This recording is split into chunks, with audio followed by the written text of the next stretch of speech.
Thank you, Acting President. Acting President, I am very pleased to put my name and the Nationals' name to Ms Crozier's 139 motion to move to a select committee of elected parliamentarians in this place to do our work.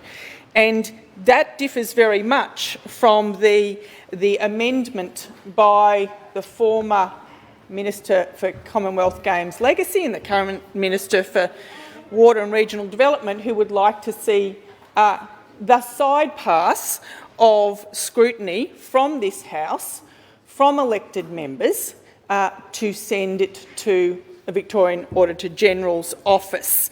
Now, I only on Monday had a very informative meeting with the Auditor-General's office to do with the disability inclusion and the important work that the Victoria Auditor-General does. I support their work in their various forms wholeheartedly, but this House needs to do the work that the House of Review is supposed to do. What Ms Shing is offering, it can already be done. It does not. We do not have to ask the clerk to write to the Victorian Auditor-General. It can be done simultaneously with an investigative inquiry from this chamber. Now, again, we've heard very eloquently from my colleague Ms Crozier about the importance of scrutiny. I often find when the Premier gets backed into a corner and gets uncomfortable and he's pulling his finger into his shirt collar, he often talks about members of parliament being irrelevant. Yeah, that's his word. I know he's getting a bit itchy and titchy when he starts to talk about you people out there, and it's often the Liberals and Nationals. You people, you're irrelevant. Well, that says to me, first of all, he's under pressure.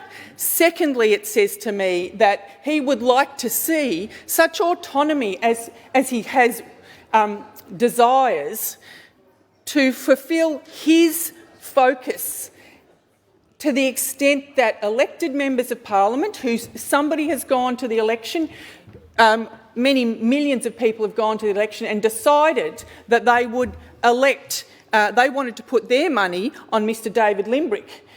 They wanted to put their money on One Nation. They wanted to put their money on Mr McCracken. They wanted to put their money on me. And they put that number in the election box. Now, the Premier wants to say, and we've heard today, no, you don't need to do it. We'll send it off to Vargo. Well, I support Vargo in its entirety and the work that they do, but this House needs to do that work. And there are multiple questions on that work. And the very important work that we do in committees, and let's be honest, there are, particularly on the crossbench and in the opposition, there is work that we do that is our own, we'll call them pet projects, but issues that are very important. I have raised issues that are very important that have gone through on committees.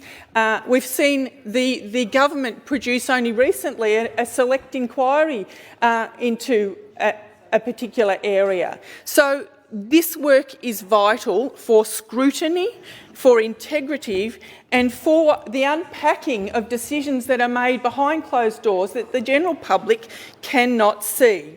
Now, some of those questions relate to this. Some of those questions relate specifically to the Commonwealth Games. It was on the table in 2022 in an election year. It's been taken off the table only 2 weeks ago post that. It was on the table of $2 billion cost estimate. Now that's blown out somehow to $6 billion with a B, billion dollars, and even Ms Shing just spoke about it then.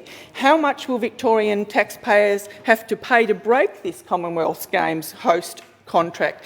How was the Andrews government's $2.6 billion cost estimate so far off, apparently, their actual cost, nearly triple the initial estimate? What external parties conducted these cost estimates? How much has been spent on Commonwealth Games to date?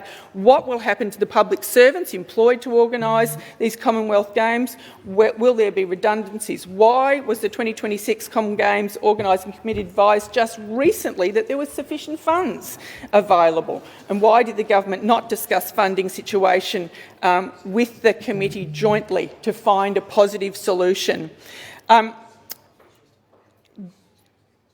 There are multiple questions, and as Ms Lovell has raised in her patch, the importance, people will say, oh, but you're just, this is what you do. Well, the reason why we're doing it is for fiscal responsibility in this government, fiscal responsibility as a parliament. The issue of rising costs of living, the issue of homelessness and housing stress is crucially felt in my Eastern Victorian electorate, and particularly after I regularly have conversations, but with somebody at the very front line, those people that supply and meet with those vulnerable people all the time. I've spoken recently about Sarah Copland, who's a pastor in a church. She is a dynamic woman with a dynamic team. They issue food bank support on a regular basis. Their impact on their community is increasing at an alarming rate. We see from one census to the next, we see homelessness and it's given by electorates. We see that the Morwell electorate in Latrobe Valley, 85% increase in homelessness. Pakenham, 113% increase in homelessness. And we've got a rally, I think, today on the steps to talk about that. We want to see, and the Victorian public wants to see, timelines of capacity of bricks and mortar going in the ground for social and affordable homes. We've heard it, we hear it, we're getting $1 billion apparently, 1,300 homes apparently, spread across, that equates to somewhere over $700,000 per home apparently. But we want to be able to ask people, interrogate government members, interrogate bodies and departments, and listen to the community. One of the key things that our work in our inquiries, select or joint or standing, is about letting people have their voice. Well, there are many people in that Eastern Victoria region, many sporting clubs that want to be able to have their voice. Now, I believe that there's a lot of you need to be quiet going behind closed doors, that people are being told, councils are being told you need to be quiet or you won't get your fair share. Now, we need to see and enable people who are prepared to come to the fore and have those discussions. But they need to be positive discussions. We cannot wind back the clock. This has been a debacle and a disastrous decision, and a political one at that. But the Victorian community needs to see the positives that can still be salvaged from this. And I endorse the comments in relation to Ms Crozier on the international reputational damage. I'll leave her comments to stand with the time I have left, and I say ditto from the Nationals. The other thing that, in speaking to people locally, that it's what they haven't got. There was a promise of $3 billion in economic activity, in small business, in tenders, in tourism, international tourism. How can this House, can this committee support our local people to re-establish and reinvigorate that loss? How can we hear from them? Because what we will hear is the government has got it covered. But what we need to hear, those solutions, those recommendations from grassroots organisations, businesses, industry, community groups and sporting groups. The other group that I do feel sad for is the loss of professional and our amateur sporting groups and the athletes that would have competed.